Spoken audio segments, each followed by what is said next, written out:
Hey, what's up everybody? It's Lyds, and we're back for some more Thronebreaker, and last time we had several very close encounters. Well, we didn't succeed in a few of them, but eventually we managed to take down some of the Scoia'Tael here, and Molderwood, by all accounts here, looks like is going to be a very difficult place for us to navigate through. This battle still remains, and of course, the first time, or times, plural, we tried this. We were on low morale, but after having finished a match with low morale, we are back on neutral, so we may fare better if we are to try this now. That's an option. However, I am also intrigued by going further, either down around in this direction or further over here, and this place is pretty big, so I think there's a lot of stuff for us to check out, and given how close things were when we did that battle, if we could find a way to just gather a few more resources first and maybe make some upgrades, then maybe we'd be looking at a better chance of success there. The morale might be enough, but we are, I believe, very close now to being able to afford some big upgrades. If we take a look at our camp here and head over to the workshop, there are a few things we've been eyeing, and we can increase the trinkets. We can afford this, to increase the trinket cap from 2 to 3. I think initially I might have been too quick to dismiss this as inconsequential. I figured, we've got some strong units in our deck. We don't really need to be focusing on all the trinkets. However, I think I may have been underselling one of the upsides of the trinkets is that I don't think they count toward your recruit cap. So in that way, it is a very efficient way of adding a card to your deck without increasing the recruit cap, which means the units that you do have in your deck can then be substantially better. And given how we are running into some recruit cap issues here, this could actually help solve that problem to a certain extent. So that may be something that is in the cards for us in the future. But I think the other things we are eyeing was this, to have our units take 10% less of the recruit cap. Short term, I think we determined that this is not quite as good as just outright increasing our recruit cap. And the thing is, this one costs a little more gold, so we actually can afford to do Mess Tent number 2. We can't quite afford Soldiers' Quarters 1. But if we can get just a little bit more gold, then this does suddenly become an option, and that would be very nice. So I think we go a little bit further in this direction, and we see if we can make it happen. Now, bear in mind, we did find several prior occasions in which battles just popped up very close by. It was not on the map. Like this question mark here, is this some kind of trap? Is this supposed to be a booby trap here that we're going to trip over? Let's see. No, I see the morale go down. Like, no, please, not again. No, we just got rid of our low morale. I was just talking about how significant that might be. My lady, Scoia'Tael have felled a tree onto the road. We can remove it, but it would require some time, and every moment we spend in this godforsaken forest has a dreadful effect on our soldiers. Yeah, me too. We get a little bit of wood if we are to remove it that way, or we can find another road and just go around. Honestly, at least at the moment, wood is not the bottleneck. Gold is. So, this sacrifice doesn't really feel worth it, at least not in the immediate term. Now, if we're able to circle back on a later occasion and choose to take that wood, then perhaps that would be better. No pun intended, but like, can we just casually walk along this edge here, completely ignore that? I mean, there are actually going to be other ways to get here. Like, can we find a way to sneak in through the forest there? There may have been some indication of some hidden paths previously. Paths that would not have shown up on our map if we are just looking exclusively at that. Can we sneak through? I don't really think so, though. Well, hold on. Hold on just a second. Hold on just a second. Can we make it in this way? No, that's a ledge! Oh, I got my hopes up. There is a golden chest there, though. Okay, so does that at least show up on our map now that we've basically seen that? Okay, yes, it does. So, at the very least, now we know that we definitely do want to find a way to get over there. Just not really ready to sacrifice our morale so quickly after we finally got back to neutral, and after we just showed how significant it is to be at low versus neutral versus high morale. So, at least for now, I think why don't we continue on going in this direction here. It looks like there might be a village of some variety in this direction, so let's definitely check that out. Okay, I heard people sharpening at a whetstone or something like that, and I thought it was going to be some kind of ambush. I was like, oh man. I was about to say, perhaps this is one time where we wouldn't expect to get ambushed, but perhaps I spoke too soon. Also, what is the deal with this crow? Milady, look, the raven. It has something tied around its talon. Some sort of letter? Addressed to our enemy, perhaps. Likely worth a look, I'd say. Fair point. Let's lure it with any baubles we can find. Sacrifice 1 gold for, ooh, a map. Or kill it. Which apparently doesn't work. Even though it does seem as though that would perhaps be equally effective if all we're trying to do is get whatever it is that it's holding. But, I mean, 1 coin. I know we were saying coins the bottleneck, but 1 coin is probably not going to make a difference, right? Okay, let's see. So, it does give us what is presumably a spot with a hidden golden chest. Looks like a little ranch-like area with a pumpkin patch, and then the spot is down there. Okay. Let's cross this totally not precarious-looking stone bridge there and see what the deal is in this area. Is it actually a peaceful village? There's a shrine. We can change our morale. Oh boy. Oh boy, am I looking forward to that. Let's see, we get some recruits. I think we actually spent some recruits somewhat recently. Oh, and look at this. Few sources of them. So that's good stuff. Let's take a look at this board here, which will give us question mark there. I think I just barely saw that out of the corner of my eye. Anything else that pops up? Question mark over here. Okay, we definitely did not know about that. That may be all we learned about. Might have learned about the wooden log over there, had we not already been there, but of course we have. Other than that, I mean, before we speak to those people, it does seem as though perhaps there's this little area down here. Oh. Oh. Hold on. Okay, this looks like it's just an alternate way into the village. First I thought it was just a small little subsection, but no, this seems to be a full-blown path over here, so maybe let's make sure we do everything in the village first, and then we'll check everything else out. Let's focus on the village for the time being. So, any other loots? Obviously, there's this person we can speak to. We'll definitely do. There is the shrine, which we could use to improve our morale here, although I feel like we might want to save that for a case of emergency, because we very much came close to that earlier, and we might find ourselves in a similar situation in the future. Okay, so like this time. Is this tiny little secret area? Okay, perhaps. This is more what I was expecting in the other side. Almost looks like a place where you'd expect a golden chest, but I suppose we'll settle for the coins, and it's actually a somewhat decent amount. Alright, what is the deal here with this person? On the edge of the Moulderwood, there stood a small village, Crumhorn. The hamlet was surrounded by a high palisade, while the villagers carried makeshift weapons, flails, axes, and nail-studded planks.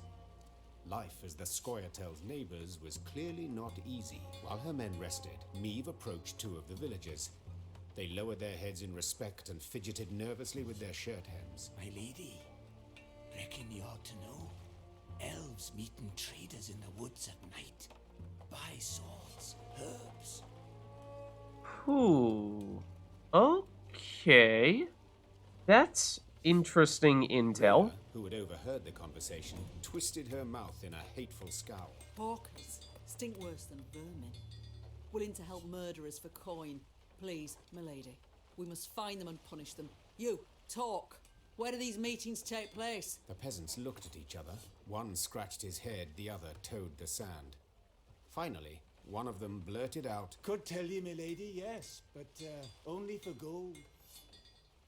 Alrighty then. How much gold we talking? Bear in mind, if this is a battle in question that we might gain access to by bribing these people, then we did make that upgrade that allows us to gain coins every time we complete a battle, so it might pay off in that sense. So let's see.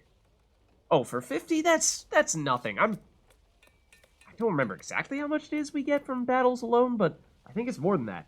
And we might even get other resources from it as well, so let's see, we can force information out of them, we can bribe them, or we can ignore them.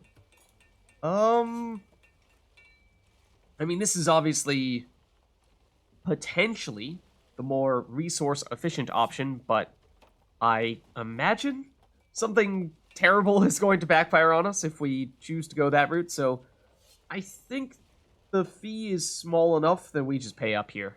I see I'm dealing with shrewd men of trade. Fine.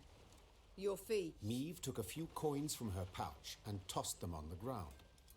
The peasants dropped on all fours and started snatching the coins from the grass, ignoring the contemptuous gaze of the Queen's soldiers. I swear if they don't respond, after we just willingly gave them the coins. Them orcas wheeled them goods to the old fishing hut north of here. Scoia'Tael come a-crawling from the woods, the first crow of the cockerel. The Queen told her men to prepare to fight the Scoia'Tael and their abettors. Black Rayla sat on a fallen trunk and sharpened her sword. The grinding of stone on blade sounded a grim promise. Okay, we did get the information after all. Of course, don't know if we still would have gotten it.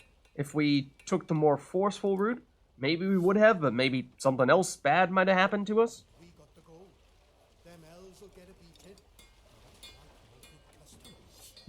beating. Okay, I suppose we can maybe chat with these guys, see if they have anything new to say to us. Got the gold. Them Other elves than will get a that? beating. Now that's what I call good custom.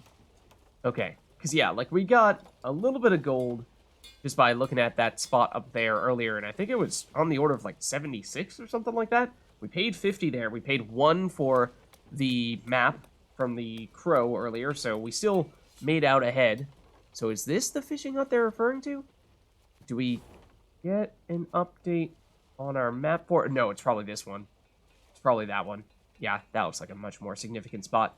Okay, so in that case, what do we think? I think we probably go around this way, and question is, do we choose to do the point of interest and golden chest and then at least get back our low morale up to neutral using the shrine? Or do we say, nah, just go straight for these guys, and then worst comes to worst, if we really still need to become more powerful, then we pray and we get high morale going into this one and take it from there? Maybe we keep our options open and try to do this as is. But there's also the chance that golden chest might give us a tool that helps us.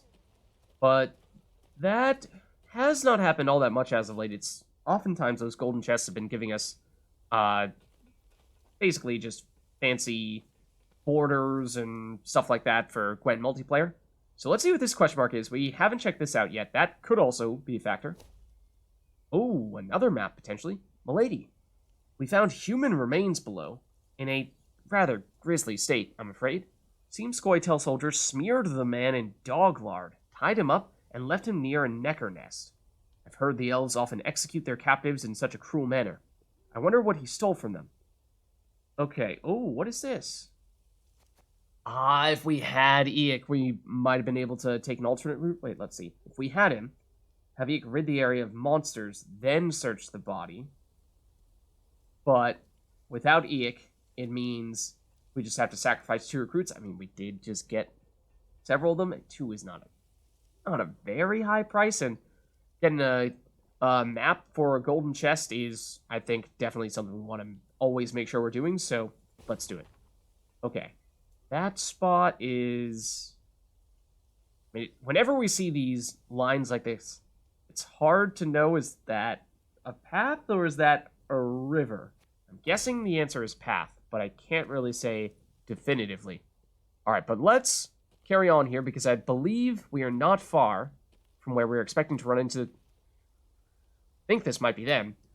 the Scoia'Tael and the Hawkers, which, for those not familiar with Witcher lingo, is basically people who sell stuff to Scoia'Tael, equipment to Scoia'Tael, usually non-Scoia'Tael, so it's basically like Scoia'Tael sympathizers, even if they're not directly Scoia'Tael themselves.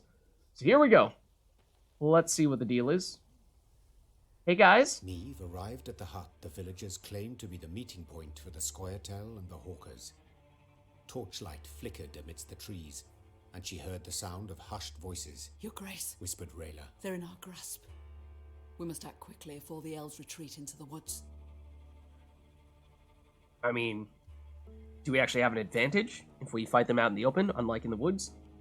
I don't know. We saw our previous encounters with the Scoia'Tael. They did not go terribly well. They were very difficult. So fingers crossed here that maybe, just maybe, this one is slightly easier. Let's see. Oh, interesting, though. I did not expect for this to be an option here. To either order to attack, I assumed this was just going to be the case. I was just taking that as a given. But avoid conflict, I mean, in theory, intend to avoid conflict, although the outcome may prove to be different. I don't know, I mean, given what we've seen thus far, the Scoia'Tael have been pretty ruthless. Have not really shown us any indication that they would be open to a diplomatic solution. So I am reluctant to go that route because I feel like it is just us getting led into a bit of a trap where they make us think, oh yeah, sure, Queen Meve, totally. We're all for peace. Yeah, we don't need to trade with these hawkers anymore. Thanks for asking nicely. Yeah, we're just gonna... Actually, if you could just follow us real quick back to our base, we just want to double check with our leader first, and then they turn around and ambush us from the trees. And see, that's the kind of thing I would kind of expect them to do. Again, just given their track record, they kind of don't have a lot of goodwill going toward them right now. So I think, as much as it is kind of us being meanies, I think we do still attack. Maybe it sets some kind of precedent. Maybe the Scoia'Tael get mad at us after us having done so, but then again, they already hate us, so does that really change anything? Maybe not. Worry not, Rayla. The Queen said, patting her on the back. I shan't let a chance like this slip. Attack! The Lyrians rushed out of the woods at the unsuspecting elves and merchants. Ooh. Moments later, We're the sound ones of doing the combat ambushing. filled the dark wood. Alright, and as I said, one of the reasons why I was willing to pay up was because I was assuming that we were going to get a battle in which we would make back some monies. So let's see, it is difficult to say who held more contempt for the Hawkers, humans, whose laws they'd broken by trading with Scoia'Tael, or the elven warriors themselves, who viewed them as honorless traitors to their race.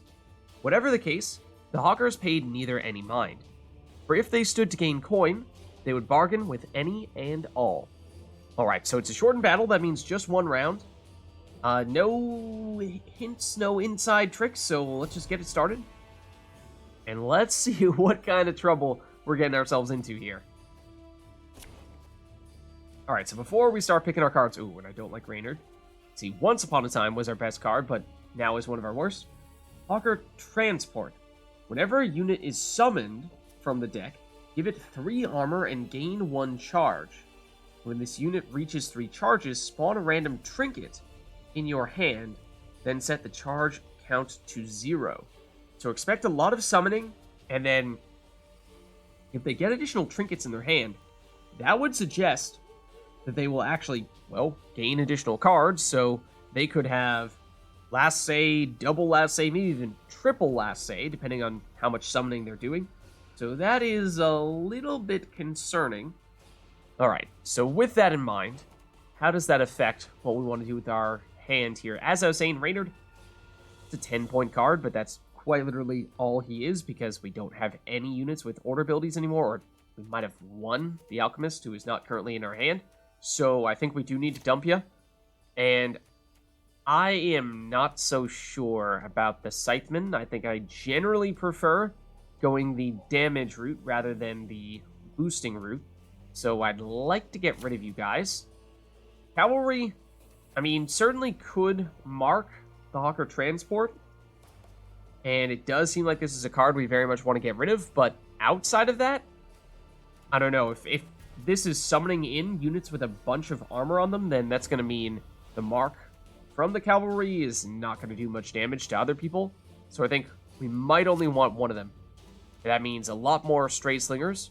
So let's maybe keep one cavalry and try to continue to switch this one out. Infiltrator's hard to say how effective it's going to be, but we could give it a shot. The other thing would be, if we get a second strays bomber, that'd be kind of nice. That way we can just set both rows on fire. Granted, that has an anti-synergy with the infiltrator, so maybe we just go with 1 and 1 here and try to play the infiltrator in a row other than the one that gets set on fire. So we'll try this, of course. It's a bit of a guessing game when we first do this encounter and we have no idea what they're going to do. They summon to this row? No, just whenever a unit is summoned. Period. Doesn't matter where. Okay. Alright. In which case... we just mark you immediately? We could just mark you immediately. There's that risk that you're just going to immediately destroy the Stray's cavalry, and then this card does need to survive for the mark to actually deal damage. But want to get it on there as early as possible. So now we see... Show me the coin or sod off. Ooh, okay. Hawker Smuggler, every 2 turns on turn start, summon a random elf from your deck. So, yep, as expected, they are doing summoning stuffs. So, how would we like to react? They have a unit in each row, so there isn't an obvious target to set on fire. Does this summon random elf from your deck? Doesn't specify if that's this row, or it could be any row, in which case, if everything gets summoned to the same row, then set that row on fire. If that's not the case and it's totally random, then your guess is as good as mine. So, it's a little early for the Slingers because we don't have the full 3 units to damage, but if we want to get rid of this Hawker Smuggler, then it may be worth the wait. So, or rather, it may be worth doing it immediately. So, we have so many of them. Let's try it. The white of an eye from half a league away. Oh, right, okay. No, we don't need to damage our Stray's cavalry, fortunately. We can just move our Manticore trophy instead. Got business for me? Okay, yeah, so they're doing a whole lot of summoning, it seems. A whole lot of summoning. So, let's see, and this... Oh, wait, what? Well, every 2 turns... Okay, for a second I thought that was, Oh, no, now... Okay, they've switched places. Now that's messing with my head. The armor on this. Every unit is summoned from the deck. Okay, so when you're playing units, they're not gaining armor. It's only when they're summoned. Gotcha. So, we go with the Slinger here. That's what? 2 damage? We can almost take you out. These 2 will be... Well, they'll still have a ways to go. Oh, I mean, I guess we go for it. Just giving it a shot. As I said, I mean, the first time is always, in many ways, just a bit of an experiment. Now, it is good we have a whole bunch of movement, and we do have Gascon as well. So he's going to be pretty huge when everything is all said and done. We saw these guys a lot in the previous encounter, did we not? Damage unit by 2 if it was already boosted, damage it by 6 instead. So we want to be careful with our boosting, and so good reason for us to have avoided the Scytheman. And it does mean, though, that our Infiltrator would find it a little bit difficult to safely survive and not get demolished by these guys. So I think we want to delay this as much as we can without it actually staying on their side. We want to give it enough time to still come back, but you know what I mean. So I think we can get rid of the transport, this transport at least, and continue to weaken the smugglers. I think that's the answer. I think that's probably our answer. Thing about slings, Oh, I right-clicked. eh? Okay. We've seen you spawn and play Fire Trap. Swords I smile at, weapons laugh to scorn. Destroy a damaged unit. Oh, and that was the one that was giving us the mark. Okay, that's unfortunate. So we delayed setting a row on fire for quite some time, but I think there are certainly enough units over here that setting that range row on fire is perhaps even something we should have done a little while ago. I, to be honest, kind of just forgot about you. I smell a leak. Alright, that is the fire trap. I forget exactly what it does. It does deal damage, I thought. Based on the power of a unit. Let's see. So we do have our leader ability back here, and there are 3 cards at 6 power, so that looks like that is probably the way to go. I think, or unless if we go Slinger here, can we get anything else? On to 6, no, I don't think so, because you have the armor. So that 2 damage isn't going to break through that. So, I suppose we go... It's the order, doesn't matter too much. Again, I don't remember exactly how that works. Ever have a storm knock out one But, of okay, so don't hit these guys. Tempting as it may be, or even... Sure, let's use it first. Because now, the Slinger can finish the job. I mean, I suppose order of operations doesn't matter too much in that case. Okay, the War Dancer. Next time an opponent plays a unit with higher power, damage it until its power is equal to the War Dancer's. Okay, so fortunately, we did not play a very big unit. It's got damaged by 1 in the process, so that's fine. Then we would also like to get rid of you, which we may do if we decoy to replay a Slinger. That is probably the plan. Now we will see who is weak. Don't like that. But that is a big card. So this is the unit that we would like to play the Strays Infiltrator next to. But let's get back one of you guys.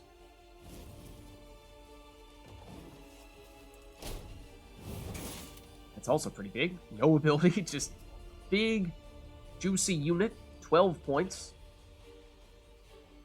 What is your ability? Heal an ally. They will... Oh, but you... Ah! Fully heal? How dare you? How dare you? Alright, so that pretty much negates this Slinger. I mean, it does still give us a little bit more movement to set up Gascon, so it's not completely pointless, but it certainly could be better. So I think in that case... I mean, we might have, if we had switched things around slightly, we might have been able to find a way to still get that destroyed before it had the chance to do the healing. Because if we had, then that would have meant we could get rid of the Hawker Smuggler, which, with it surviving, means it's going to continue to summon more elves, and that's obviously not good. So...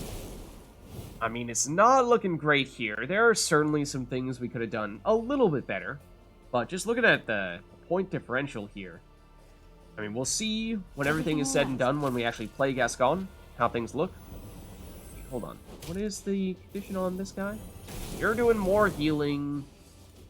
I suppose if we had more damage units, if we had played fire earlier, then maybe we could have distracted the Hawker Smuggler to a certain extent, but how do you work it again? So it's on our side because it has spying. After 2 turns on turn start, damage adjacent units by 6. If any were destroyed, move to the other side of the battlefield. So here's the thing. You are going to manage to do that unless we play Gascon, which we could do. However, if Gascon gets damaged and destroyed by the Elven Swordmaster, then we have 0 chance of succeeding. So...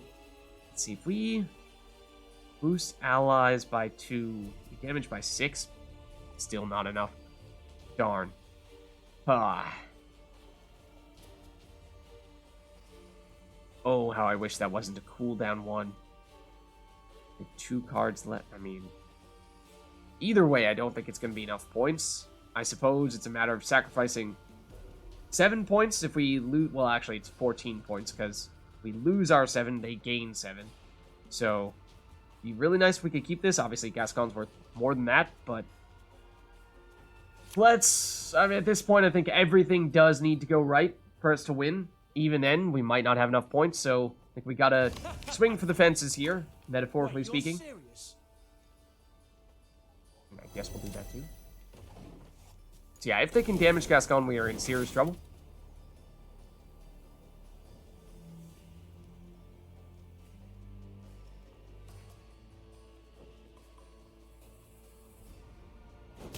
And they can. Alright, so we lose by a whole lot. Land, Dwan, upon which your kind dies. So yeah, that's the risk we said we figured we needed to take because there was just no way it was going to work otherwise.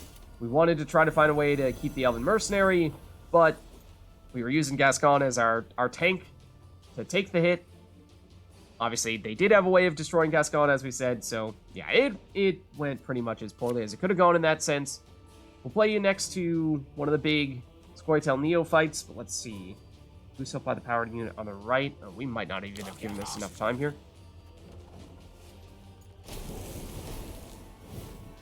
We ought to help one or the other. Cause, yeah. I mean, here we go.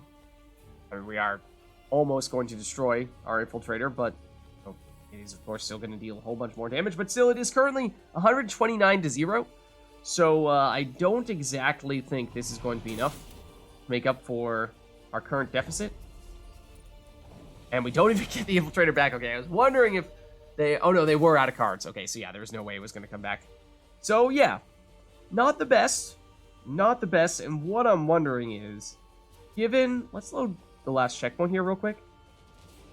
What I'm wondering is, given how we deviated a bit, you know, we went off to the side here to check out this town, and we, rather than going the more straightforward route of taking on this battle, I wonder if, generally speaking, this is supposed to be, this battle here, the next one, and therefore is the next most difficult, whereas this one could be supposed to be a little bit more difficult, and so we might be getting a little ahead of ourselves here by trying to take this one on as early as we are.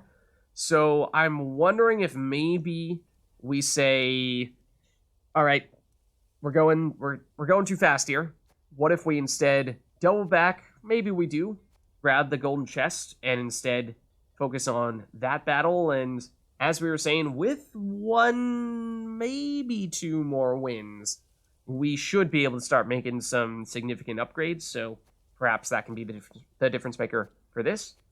So either way, I think we are looking to double back here. We do have some maps for 2 golden chests, hidden chests. And so, I mean, if we happen to find the spot for either of those, then that'd be great. Obviously, there is the shrine here, so that could give us an additional advantage. But, I mean, did you see the results of the previous match? I don't think the shrine is going to be anywhere near enough of a difference maker for us to be able to win that match. I think we need some pretty huge improvements elsewhere. So, with that in mind, I think we probably turn our attention elsewhere for the time being. So I think we do go through here, because it doesn't look like there's another way. It does reduce our morale. So what I'm wondering, though, is do we do this and then immediately go back to the shrine in town to get back to neutral, knowing that we have another encounter that we expect to be very difficult and that we struggled to complete and were unable to complete when we were on low morale? Or do we say, do that fight first, or even use the shrine and then do that fight to make it easier still, and only once you've done that do you come back here and check this out? I think we do it, and then maybe we use the shrine to get back to neutral. Because yeah, this is not a good sight. But we shall see what, if anything, else is over here. I mean, there's a chance... Excuse me. For a second there, I thought we were running into an invisible wall. But there's a chance there's other stuff here. Like an ambush of some sorts. Hopefully not. I mean, there's a little bit of resources there. But most importantly, the golden chest. And... Okay, see, this is why I was saying maybe we didn't want to go this route, because I was kind of hoping it was going to be something to help us out directly. But I'm afraid a jester hat border for multiplayer Gwent will not directly assist us in our efforts to take down the Scoia'Tael here in Moldalwood. So, well, in that case, I think we are likely heading back to town, getting our morale back to neutral, and taking down the Scoia'Tael that we first encountered over here. Not the ones that we fought most recently, because, as I was saying, no, those guys seem just a little bit out of our league at this point.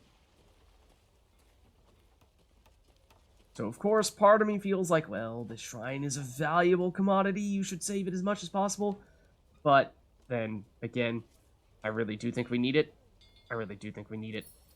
So there we go. At the very least, we are now back to normal morale, which is, of course, higher morale than when we first encountered those Scoia'Tael in the previous area of Moldalwood, back here.